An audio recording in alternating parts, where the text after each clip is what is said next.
I remember clearly, like, I had maybe a few years sobriety, and I had this psychiatrist that I went to see in LA because I had like severe depression at the time. And she was a doctor, she wasn't a therapist. And I was talking about how annoying I found my father. And she just said, "You love him, right?"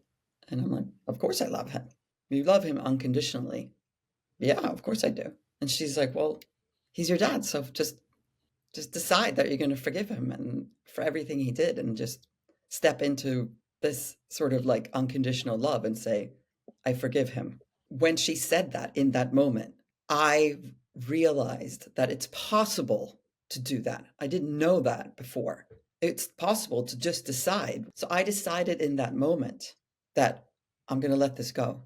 Mm. And the feeling that I had was, and that's what I'm like, what we're talking about, like, why do we even try to forgive people? Because we feel better emotionally, Mm. psychologically. So for me to forgive him also enabled me to have space, To be more free. to be free and find more joy in our conversation. It was a choice in that moment to decide. But of course, there's other types of like situations where it's much harder to forgive. And what I found, I think what the gift was and the seed that was planted in that moment was that the freedom that I felt when I made the decision to forgive him, because it was actually, I did it for me, not for him, so that I could feel lighter, Free. happier, and more, present with him and not distracted by my anger or resentment. Hello and welcome. Welcome to the Awakening Process 101 podcast. I am Louise Juel Severin. I'm a Buddhist and a yoga teacher. And I'm here today with Pernilla Burke, writer and photographer, and the founder of a beautiful website, Awakening 101. So please check it out, www.awakening-101.com. In this podcast, we will discuss topics including spirituality, emotional health, and healing, and the meaning of awakening in the context of modern lives. By sharing our own experience, our process of awakening, what worked and what didn't, our goal is to spark insight and plant seeds for you and your awakening journey. So please join us. We think you will love it. So today's topic is forgiveness. What is forgiveness? Forgiveness is an action. How do we cultivate forgiveness and that action? And what kind of tools can support us to forgive others? And in the end of the day, of course, forgive ourselves. And we're also touching in a little bit to what is a spiritual practice. It's 6:00 in the morning here where I live. We're going to start just with a quick meditation. And I hope the sound of this singing bowl will translate in the podcast universe. I don't know what it sounds like at the end, but we're going to start, and we're just going to close our eyes and focus on your breath coming in and out of your nose. So just the sensation of the air as it enters and exits your nostrils. That's all you're going to focus on right now.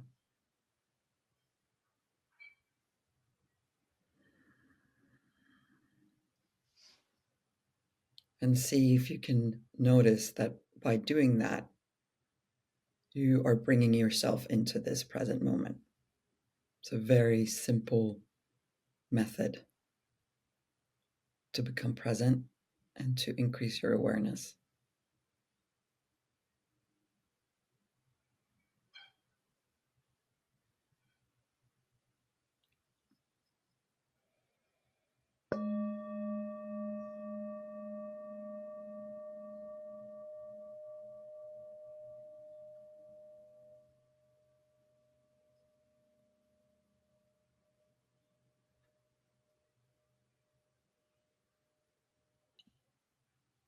Okay, let's begin.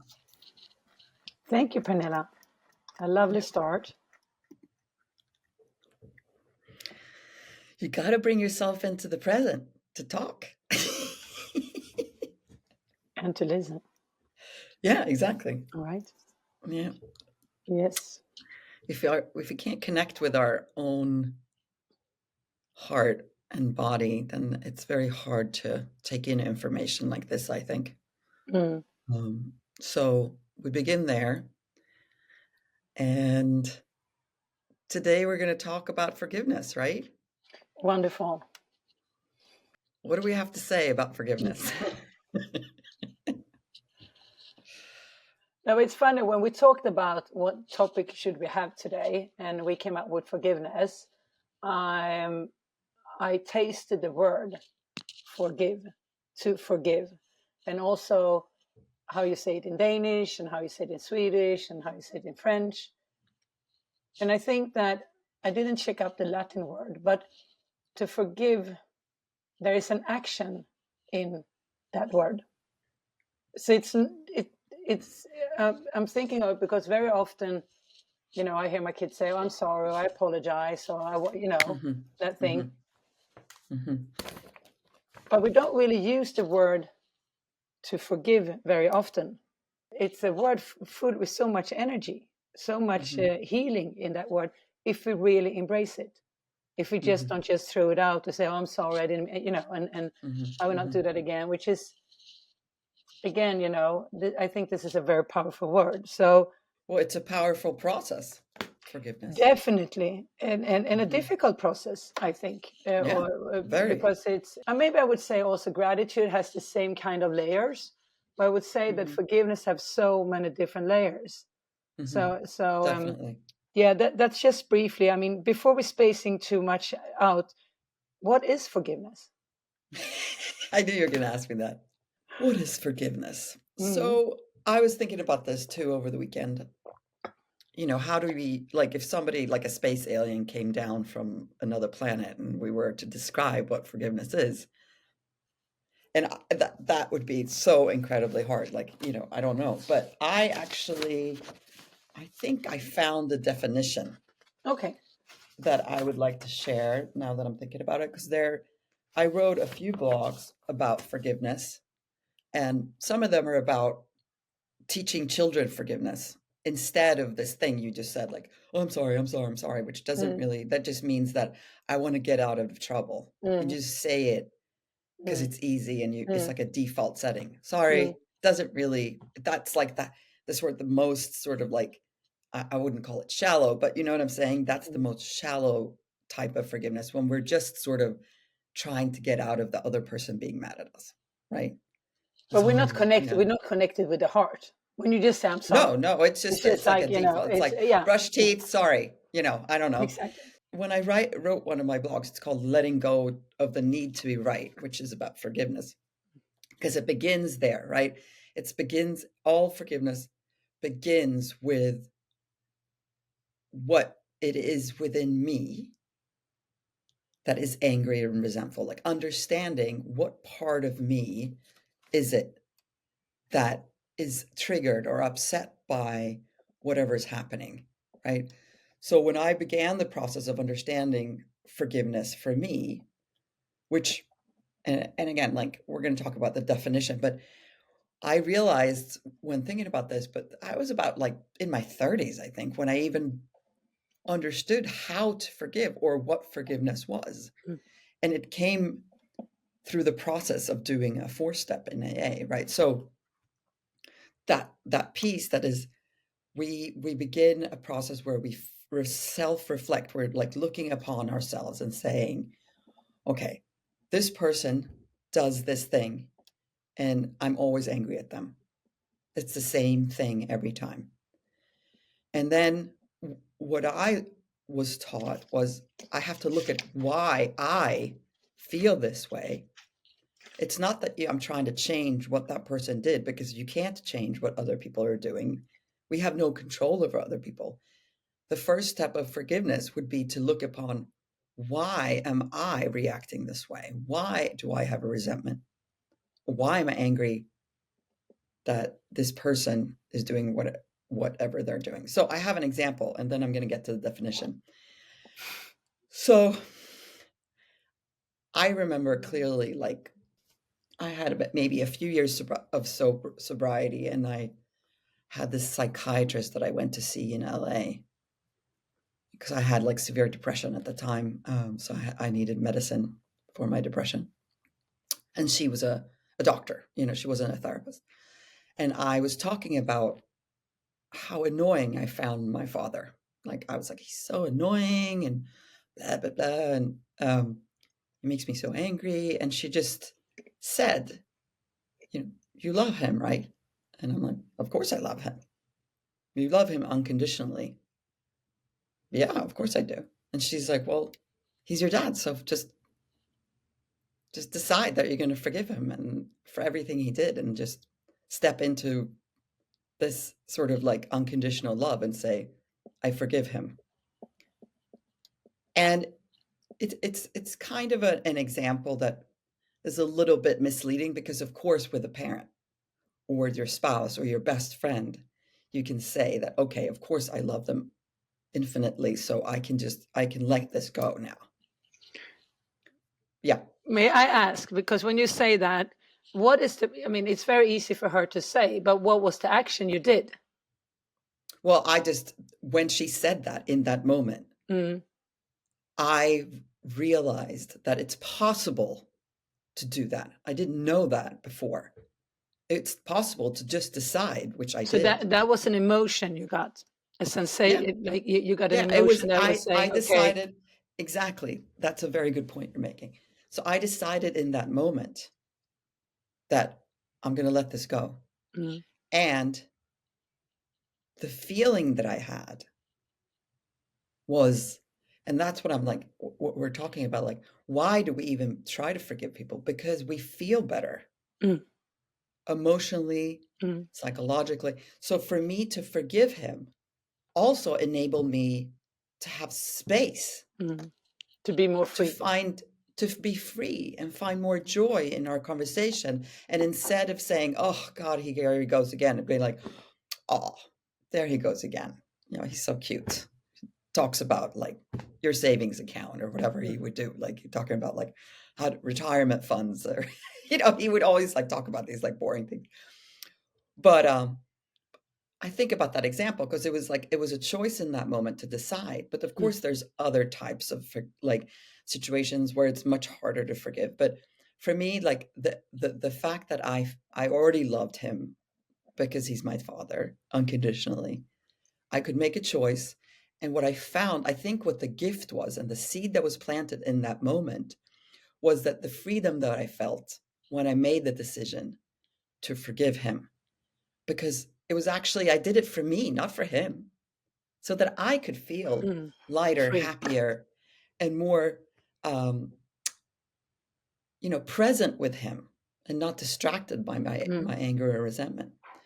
So moving on, in this blog that I wrote, I'm quoting a person. His name is Robert Enright. He's a forgiveness researcher, and he defines forgiveness this way: a willingness to abandon one's right to resentment, negative judgment, and indifferent behavior toward one who unjustly hurts us, while fostering the undeserved qualities of compassion, generosity, and even love toward him or her. Okay, I'm going to say that again. The willingness to abandon one's right to resentment, negative judgment, and indifferent behavior toward one who unjustly hurts us, while fostering the undeserved qualities of compassion, generosity, and even love toward him or her.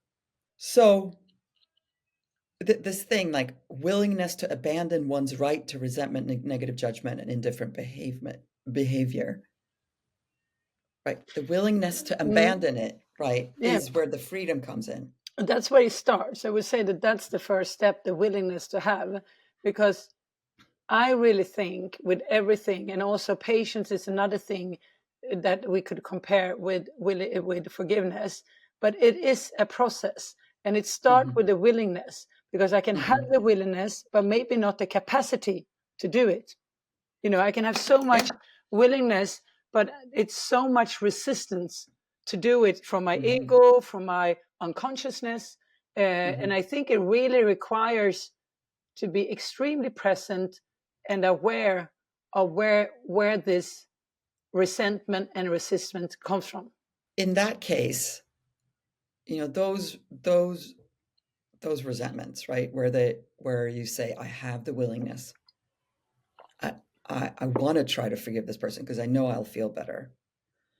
But you get re-triggered, like things happened. Like things keep happening where you're like, this person. But if you have the awareness that you're still being triggered and you have the willingness, in the long run, you'll find a way out of it. If you do the work, if you keep saying, why am I doing this? Why am I reacting like this? What is it within me that gets so triggered? And if, for example, with my father, it's probably like, maybe it was like an expectation on him that he would be different than he was in some sort of way. But accepting then that he is who he is. And then it was like, okay, well, he's not going to change. Why am I expecting him to be something different? A lot of that's the big thing, expectation on people. Like we have an expectation that a person that we're close to should be, react, say, do different things than they're doing. But that's our part. Like that expectation is not their fault. That expectation is on my end that I can then control and say, or not control, but I can shift that and you be can like, take responsibility. yeah, I can take responsibility. That's the perfect way to say it. I can say I'm gonna let go of this expectation and let this person be. But can I rewind this a little bit? Because now okay, what about if I don't have the willingness to forgive? I know. Like I your thought about this. resentments can be so big. Yeah. I mean, we don't have to go down that alley, but there could be people who has been out in very hard conditions or whatever. I mean, having really, really big traumas. And I truly believe that your healing path, you need to forgive, even how bad it has been. You need to have the forgiveness. You can't heal purely, if not, I think, for generations forward and back. But of course, we have to understand that some people don't want to forgive because they're too hurt. Yeah. But I have to say there's two different things that come up there for me. You have the person who doesn't want to forgive, right? Which is what, it's fine, right? Some people they don't want to, and that's fine, because we can't expect that everybody's going to forgive everybody. But then you have the person who cannot forgive, which I believe is different. They want to, but they can't. But that's two different things. Yeah, that's two different things, and that's very important to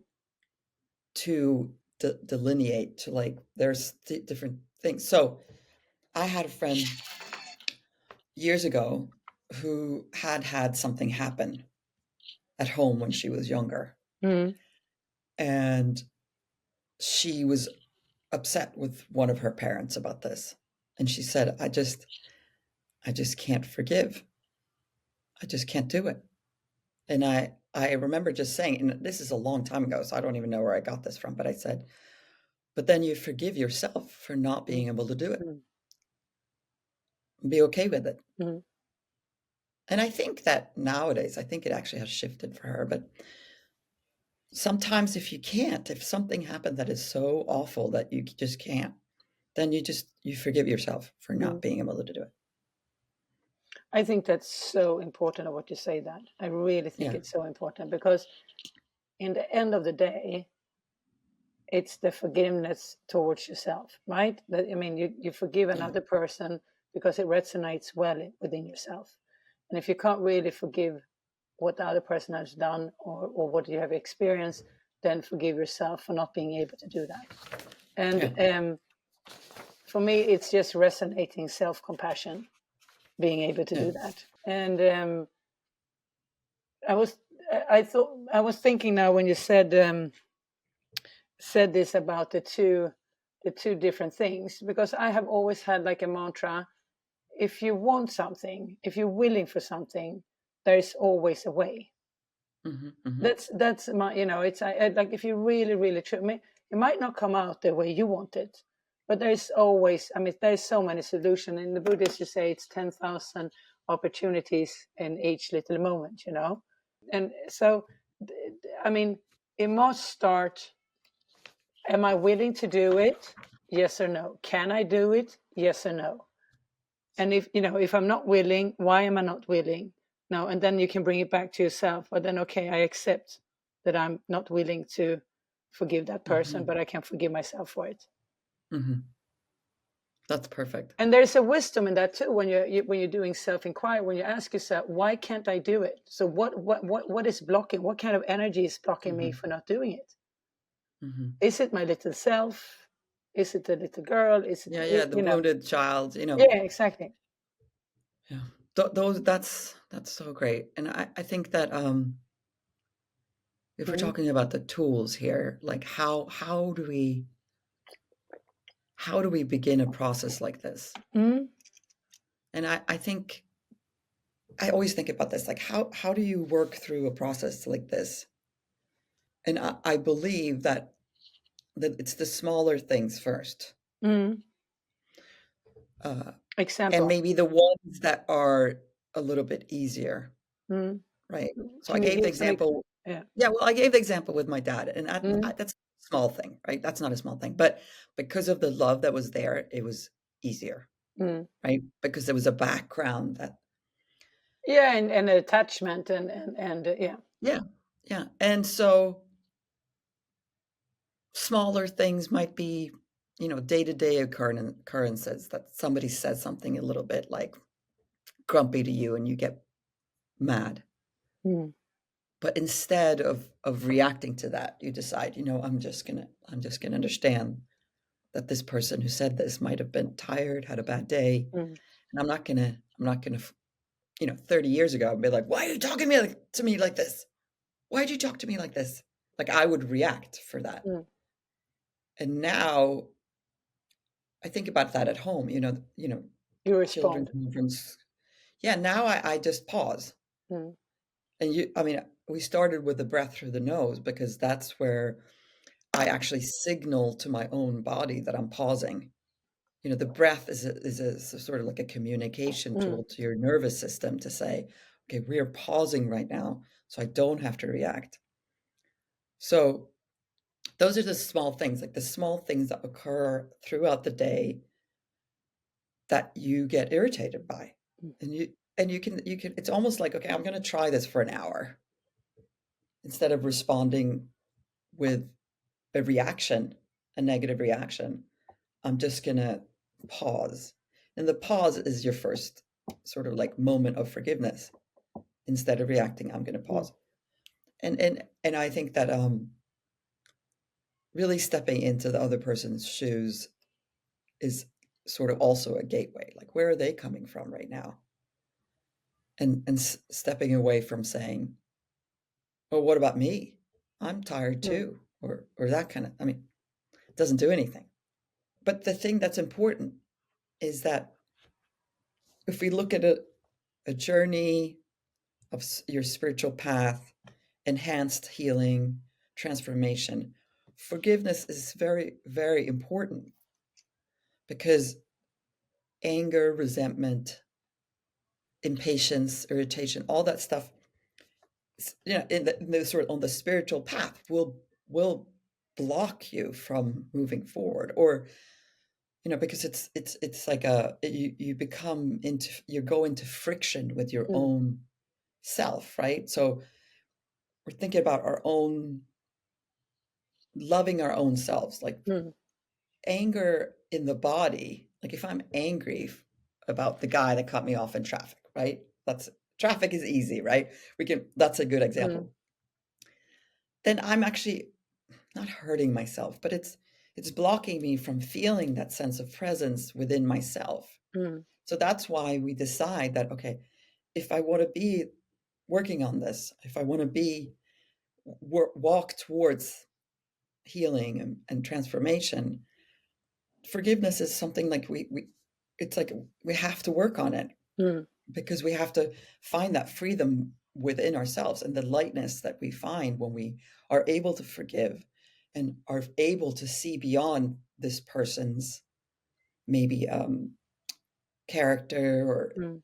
their anger or their impatience with us. Or so I believe it's sort of one of those things that you have to tackle But can I give an and example of embrace. this? Yeah, Yeah. because I'm aligned with exactly what you're saying there, and I think also the process is, I mean, knowing it's you're more you're practicing, you're deeper and easier you do cultivate forgiveness. And I have to say, I want to give you also an example because I did something this weekend that I'm not proud at all that I did. I reacted in a way that is not, it's definitely not okay. And I'm definitely not proud of it. And would that have Hmm. been maybe without my spiritual practice or Hmm. all the chanting I'm doing at the moment, I would say I would never have been able to forgive myself immediately, Hmm. because there is no meaning for me to go and slander myself and say, "Oh, I'm so bad. I did it. I did it. I did it. I did it." I Hmm. looked at what I did, and I recognized that it was not okay, and I stayed with that feeling of not being okay. And to survive, I needed to forgive myself 100% to know Hmm. that I'm actually what we would say in Buddhist practice, Buddha as I am. Hmm. But I think so. I think that it's. I could have gone days and just feeling really bad. Or why did Hmm. I do that? And hit myself in the head and I'm worthless. And how can how can you ever forgive yourself for that? But I made a Hmm. choice. I decided to forgive Hmm. myself 100%. Because if I didn't do that, that would block my energy to step forward with clarity and be present. But Hmm. that doesn't mean that I don't regret or what I did. Of Definitely not. course, of course. Yeah, it's such an important thing that you're saying Mm, here about making the decision. mm, Okay, I made a mistake, and we all do, right? We all make mm, mistakes. We mm, all overreact, or we mm, all get angry. And but I think part of this, the process of forgiveness, is also finding this, that what you said in the beginning. It's like, how do we start with ourselves? mm, Like, how can I forgive myself for all the things that I did? I mean, I remember that, like, when in the beginning of my sobriety, what that was like a big thing. Like, I felt so bad mm, about all the things that I mm, did.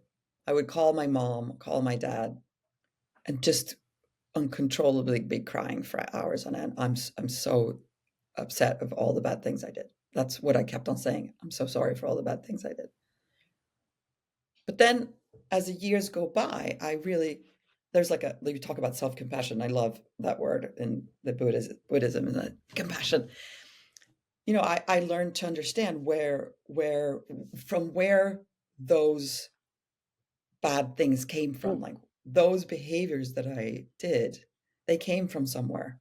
mm, They came from a super scared, sad, triggered, angry person that did that because of where they were coming from. mm, So compassion arises from deeply understanding where you're at in the moment when you're reacting.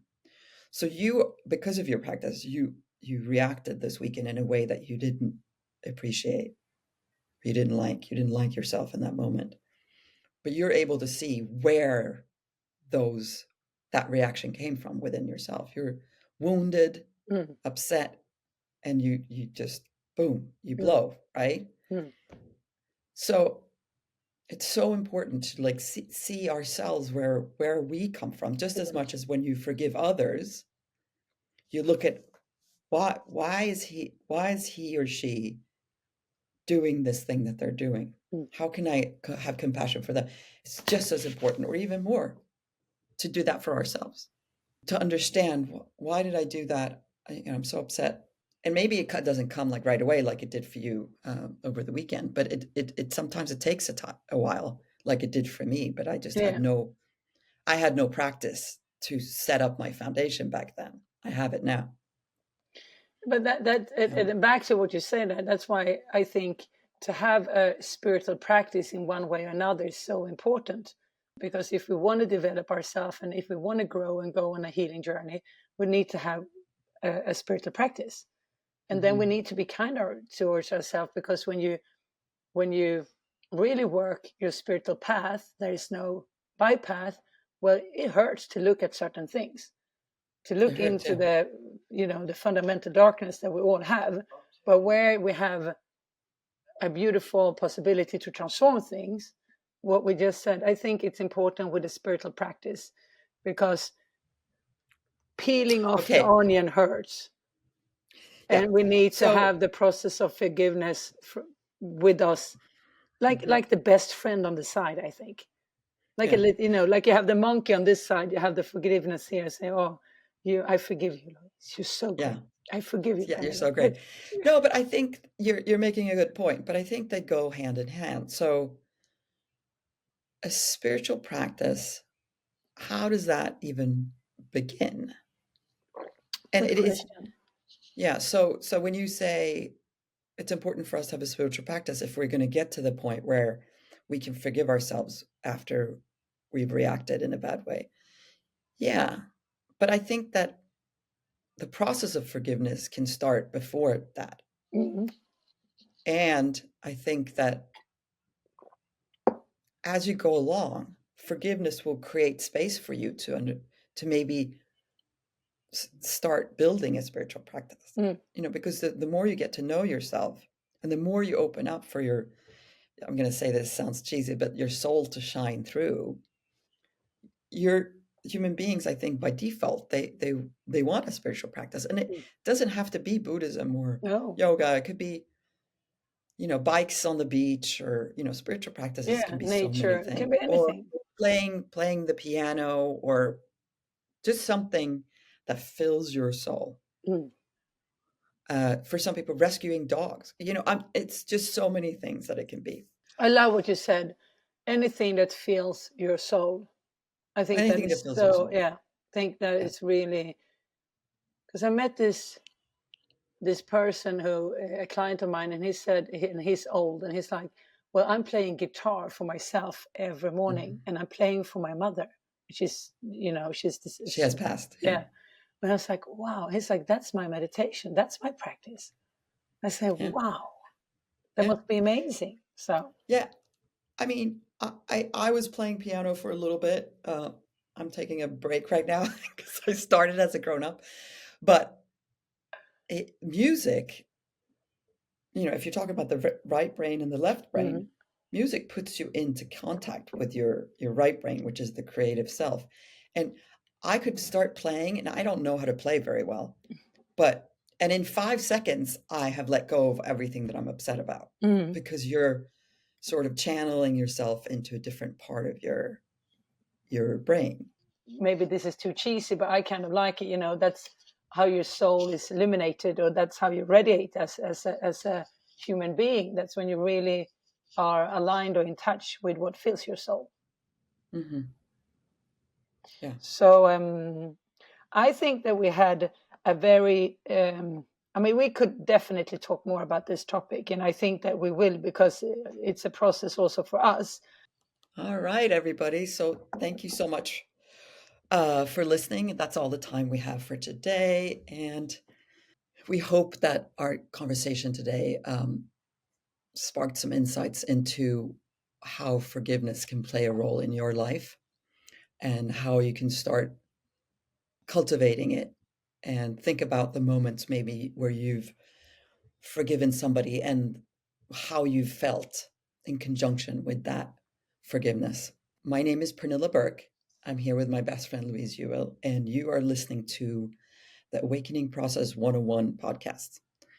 We hope that you will join us soon again. Thank you so much.